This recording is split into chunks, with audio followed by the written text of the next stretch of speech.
અને એ શ્રાપને કારણે જે કંઈ કુળ હતું ભગવાન કૃષ્ણનું એનો અંદરો અંદર સંહાર થયો. બલરામ પણ પછી સ્વધામ જતા રહ્યા. ભગવાન શ્રી કૃષ્ણ પ્રાચીના પીપળે પગ ઉપર પગ ચડાવી બેઠા હતા. જરા નામના પારધીએ મૃગ જાણી બાણ માર્યું અને ભગવાનને વાગ્યું. પારધી આવ્યો, બહુ પશ્ચાતાપ કરવા લાગ્યો. કૃષ્ણ ભગવાને કહ્યું કે આ બધું મારી ઈચ્છાથી થયું છે, તું ચિંતા કરમાં, તારો પણ મોક્ષ થશે, એવું ભગવાને વરદાન આપ્યું. જેને કૃષ્ણ ભગવાને માર્યા એને પણ કૃષ્ણ ભગવાને તાર્યા, અને જેણે કૃષ્ણ ભગવાનને માર્યા એને પણ કૃષ્ણ ભગવાને તાર્યા. આ ભગવાનનું ભગવાન પણ હતું.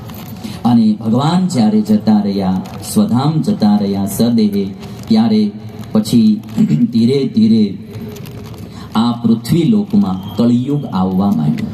સુખદેવજી મહારાજ કહે છે કે રાજા પરીક્ષિત ભગવાનના ગયા પછી, કારણ કે કૃષ્ણ દ્વાપર યુગ અને કળિયુગની સંધિમાં હતા, ભગવાન ગયા પછી કળિયુગની શરૂઆત થઈ ગઈ.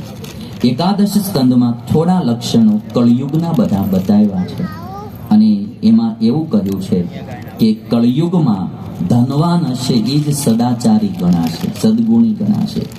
વિવાહમાં અભિરુચિ જ મુખ્ય કારણ રહેશે, બીજું ત્રીજું કઈ જોવામાં નહીં આવે. ગમે છે એટલે ઓકે, પછી બીજું કઈ જોવાનું જ નહીં. આવા બધા કળિયુગના લક્ષણો ભાગવતમાં બતાવ્યા. વિવાહમાં કેવળ સ્વીકૃતિ જ રહેશે, વિધિ નહીં રહી. અને એક વાત બહુ લખી છે, પણ હવે શૈલેજી તમને કહું કે ન કહું, ભાઈઓ માટે લખી છે, કહી દઉં. એવું લખ્યું છે, કળિયુગમાં પુરુષો સ્ત્રીને વશ થઈ જાય. કળિયુગમાં ઈ જેમ કહે એમ કરશે. આવું બી આમાં લખ્યું છે. હજી વાર છે. કળિયુગના 4,32,000 વર્ષ, હજી 5,000 ગયા છે, 4,27,000 બાકી. એટલે આપણે કઈ વાંધો નથી. એન્ડ આવશે ને કળિયુગનું, ત્યારે આવું બધું થશે. અને બહુ બધાનું લખ્યું છે આમાં. કળિયુગના લક્ષણો ભાગવતના 12મા સ્કંદમાં બહુ વિસ્તારથી લખ્યા. અને પછી સુખદેવજી મહારાજે કહ્યું કે રાજા, હવે મેં તને સંપૂર્ણ ભાગવત સંભળાયું, તારે કોઈ ઈચ્છા હોય તો બોલ.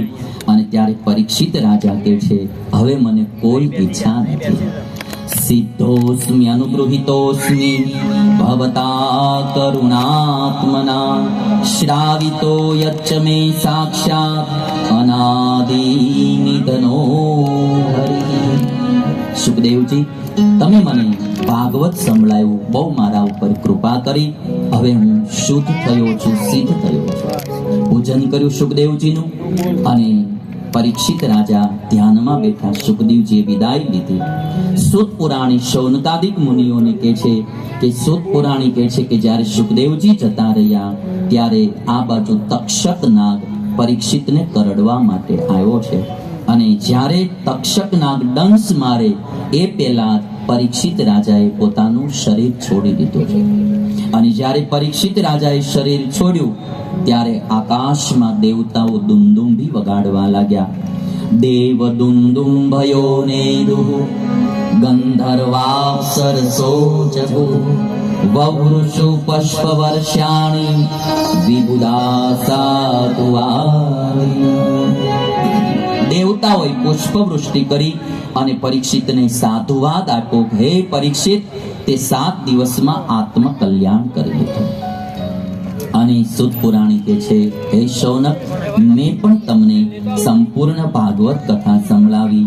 અંતમાં પરમાત્માનું મંગલાચરણ કરી કથાને વિરામ આપે. બધાએ આરતી કરીને જવાનું છે, એટલે બધા હવે જલ્દી આરતી થશે. સીધી તે પૂર્ણાહુતિની આરતીના દર્શન બધા કરશે.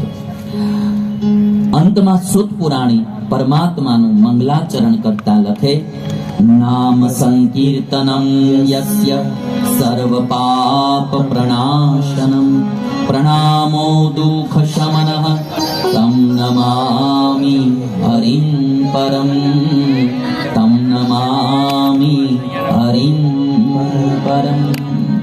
અંતમાં પરમાત્માનું મંગલાચરણ કરી સૂત પુરાણીએ કથાને વિરામ આપ્યો. ઇતિ શ્રીમદ ભાગવત પુરાણે 12 સ્કંદઃ સમાપ્તઃ.